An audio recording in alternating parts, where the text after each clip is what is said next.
네, 마흔여 헌법재판관이 오늘부터 임기를 시작하면서 헌법재판소가 6개월 만에 구인 체제로 완성됐습니다. 한덕수 대통령 권한대행이 퇴임을 앞둔 문영배 이미선 재판관의 후임으로 이완규, 함상훈 후보자를 지명한 후폭풍도 이어지고 있는데요. 관련 소식들 서정빈 변호사와 함께 짚어보겠습니다. 어서 오세요. 안녕하십니까? 네.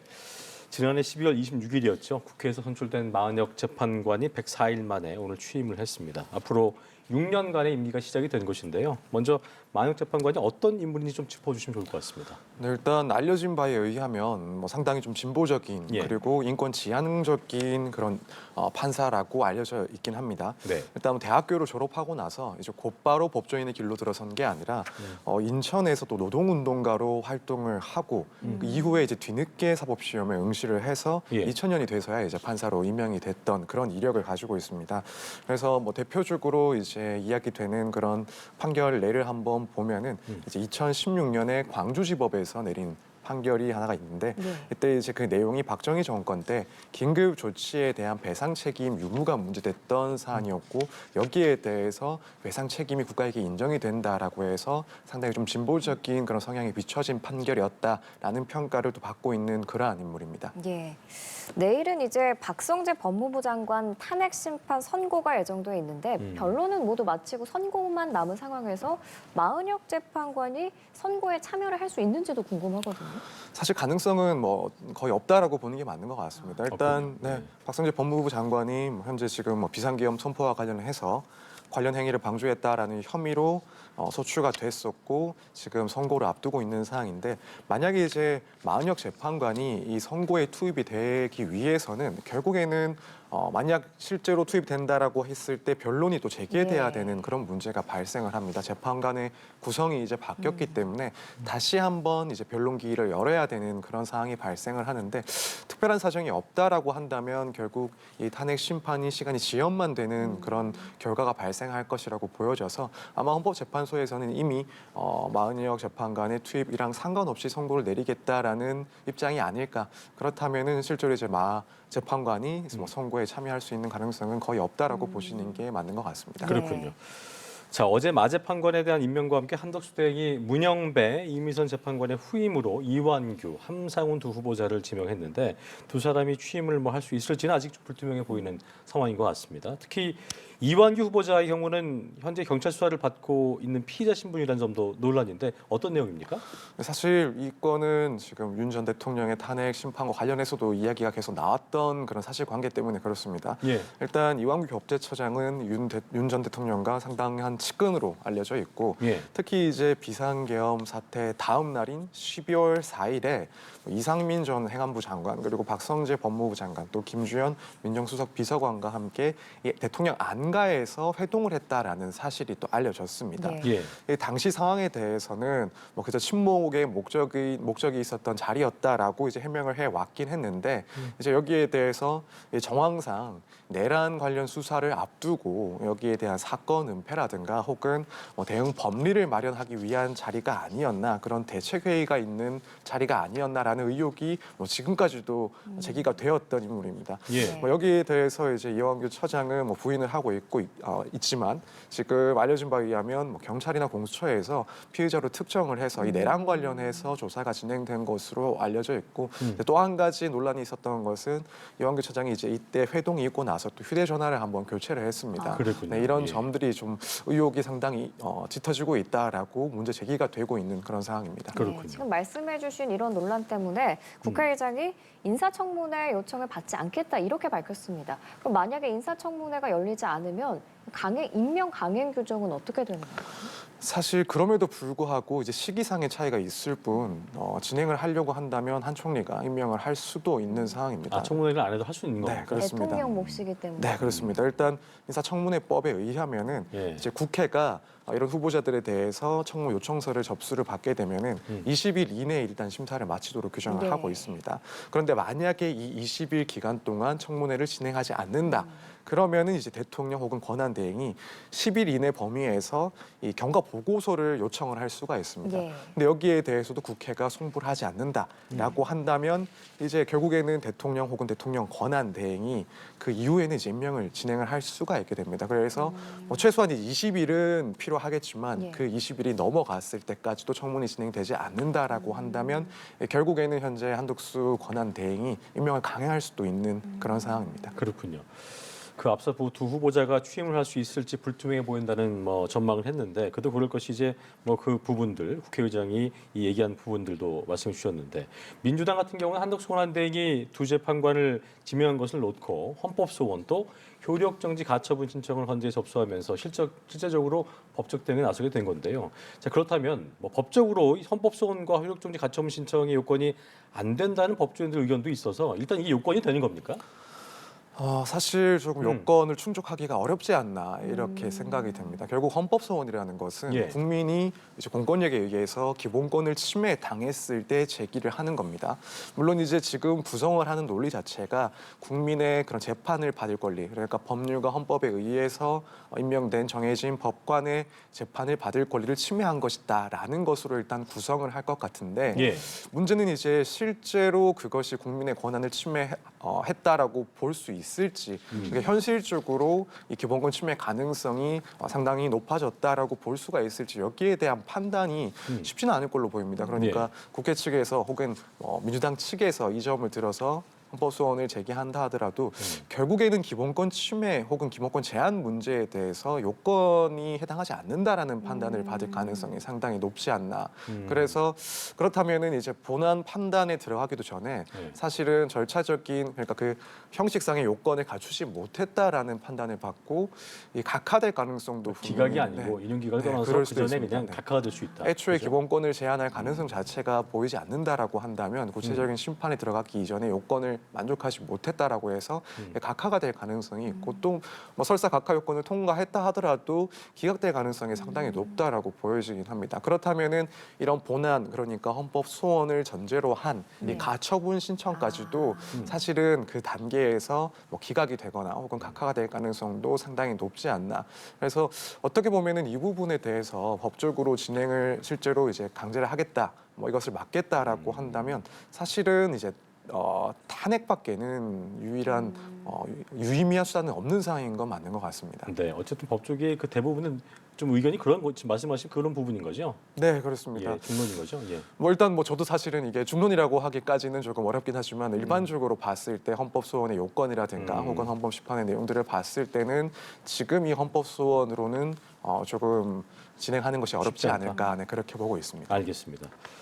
자, 어제 법원에서 이재명 민주당 대표의 법인카드 유용 의혹과 관련된 사건의 첫 재판이 열렸는데 공판 준비 기일이기 때문에 30여 분만 종료가 됐습니다. 사실 뭐 공판 준비 기일이 특성상 빨리 끝이 난 것인데요. 일단 시청자의 이해를 좀 위해서 공판 준비 기일에서 보통 어떤 과정이 이루어지고 어떤 내용이 어제 다뤄졌는지 짚어주시죠. 일단 공판 준비 기일 같은 경우에는 형사 재판을 앞두고 실제로 이제 내용이 있는 그런 공판을 진행하기에 앞서서 특히나 이제 복잡한 사건들의 경우에는 이 재판 과정을 미리 준비하는 절차를 이야기를 합니다. 예. 말씀하신 것처럼 피고인 당사자가 출석할 의무는 없고 그래서 없고. 통상적으로는 대리인들이 출석을 해서 의견들을 밝히는데 여기서 다루는 내용은 주로 이 쟁점에 대한 내용들 뭐 복잡한 쟁점 중에서 어떤 것들을 위주로 갈지 어떤 것들에 대해서 또 이 피고인 측은 의견을 가지고 있는지 예. 이런 쟁점들을 우선 간략하게 정리를 하는 절차를 갖기도 하고 또 특성상 이 증거 기록이 무척 많을 수밖에 없습니다.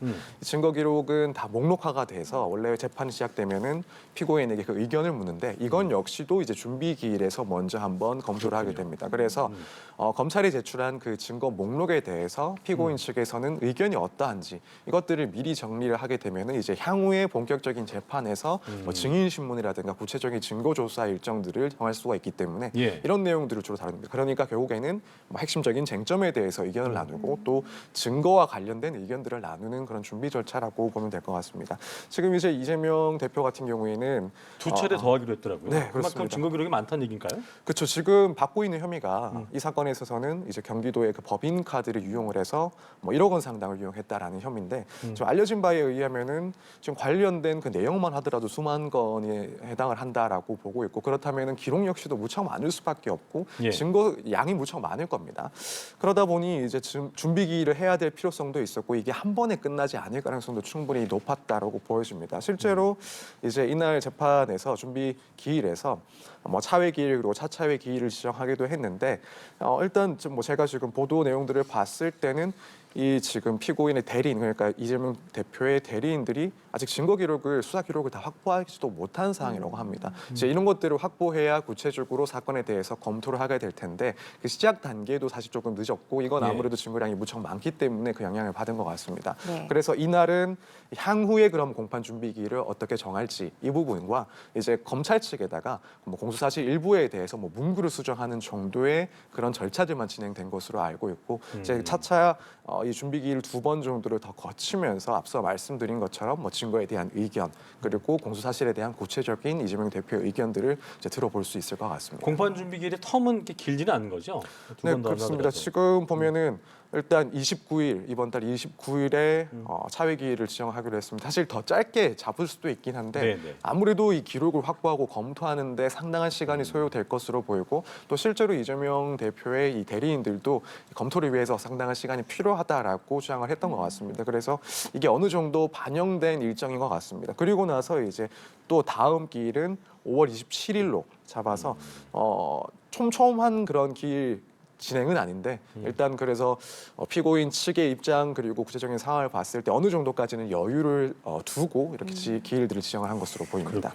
이재명 대표 측은 대장동 재판부에 5월 재판을 빼달라고 요청을 했지만 결론적으로는 계속 재판이 이루어지게 된 거고 이런 경우들이 종종 있잖아요. 선거에 나선 후보들이 선거운동이랑 재판 일정이 겹칠 때 이럴 때는 재판부가 어떻게 판단을 하나요?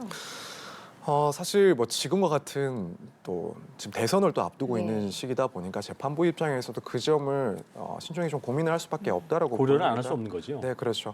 물론 이제 일반적인 형사 사건에서의 피고인들과 비교를 했을 때 이런 절차를 진행하는 건 역시도 무척 예민하고 민감한 문제다 보니 예. 최대한 균형을 갖고 공평하게 진행을 하도록 뭐 당연히 신경은 쓰겠습니다만 지금처럼 이제 대선을 조만간 앞두고 있는 시점에 있어서는 여기에 대해서 무턱대고 또 일반 형사 사건들과 진행하는 것도 상당히 어려운 점이 있다라고 보여집니다. 그래서 말씀하신 것처럼 이제 이재명 대표 측에서는 대장동 재판부에 5월 재판을 일단 빼달라고 요구를 했었는데 이미 이제 재판부에서는 빠진 기일들이 너무 많다. 그래서 진행을 일단 해야 되는 상황이기 때문에 여기에 대해서는 일단 주장은 그런 요청은 받아들이지 않았습니다. 다만 이제 그럼에도 불구하고 조금 여지를 둔 것은 뭐 실제로 지금 앞으로의 일정들이 구체적으로 정해지진 않은 상황이니까 네. 재판 기일들을 지정을 해놓고 다만 그 기간이 됐을 때 이재명 대표가 구체적인 일정들 그리고 그로 인해서 재판에 출석할 수가 없는 정당한 사유를 밝혀서 허가를 구한다라고 한다면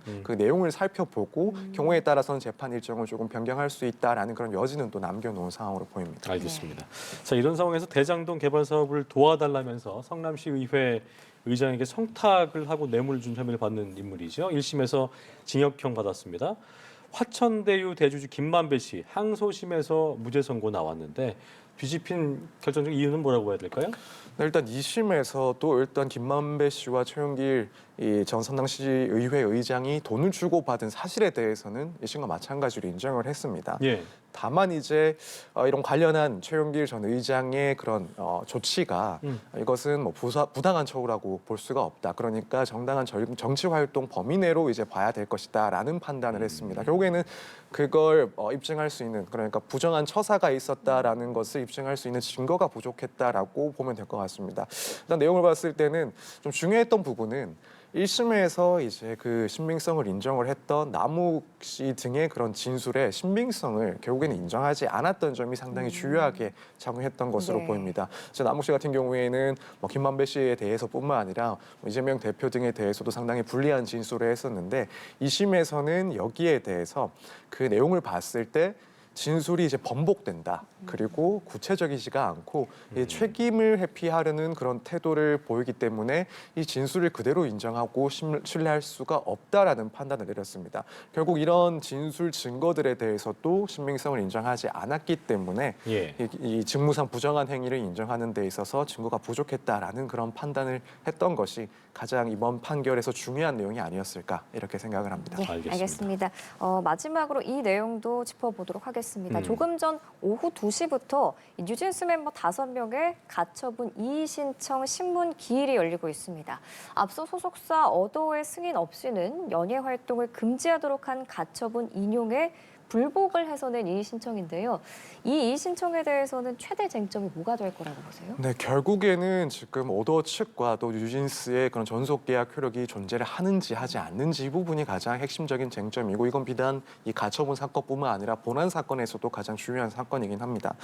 지금 뉴진스 측에서는 이미 계약이 해지가 됐다라고 주장을 해왔었습니다. 네. 그래서 관련해서 내용 증명을 오더 측에 보내기도 했었고 뭐 멤버들에 대한 그런 보호 의무 등을 이행하지 않았기 때문에 뭐 조치를 취하지 않는다면 해지를 하겠다 그런 내용도 담겨져 있었고 결과적으로는 해지를 했다 그 책임은 오더 측이 가지고 있다 이런 주장을 해왔었고 반대로 이제 오더 측에서는 이 전속 계약이 그대로 유지가 되고 있다라는 주장을 반복을 해왔었고요. 그래서 가장 중요한 것은 이 계약이 실제로 여전히 효력을 갖고 있는지 혹은 해지가 됐는지 혹은 해지가 됐다 하더라도 그 책임이 누구에게 있는지 이 부분들이 가장 중요한 쟁점이라고 보여집니다. 이게 첫 변론기일에서 어도 측이 합의 희망하고 있다 이렇게 답했었는데 현 시점에서 어떤 여러 정황들을 봤을 때 합의 가능성은 어떻게 좀 예상해 볼 수 있을까요? 사실 이제 외부적인 관점에서 봤을 때는 합의 가능성이 좀 생기지 않았을까라고 생각이 듭니다. 지금 상황 자체는 어도어도 물론이지만은 뉴진스 입장에서도 이 불안정한 상황이 결국에는 앞으로의 활동에 있어서 상당히 큰 장애가 될 수밖에 없는 시점이 맞는 것 같습니다. 다만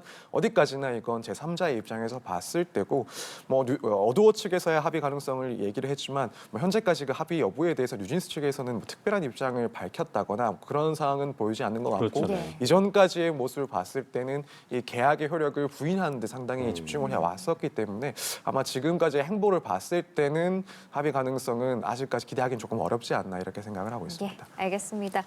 뉴진스의 활동 금지 가처분에 대한 이의 신청 내용까지 서정빈 변호사와 함께 짚어봤습니다. 잘 들었습니다. 고맙습니다. 감사합니다.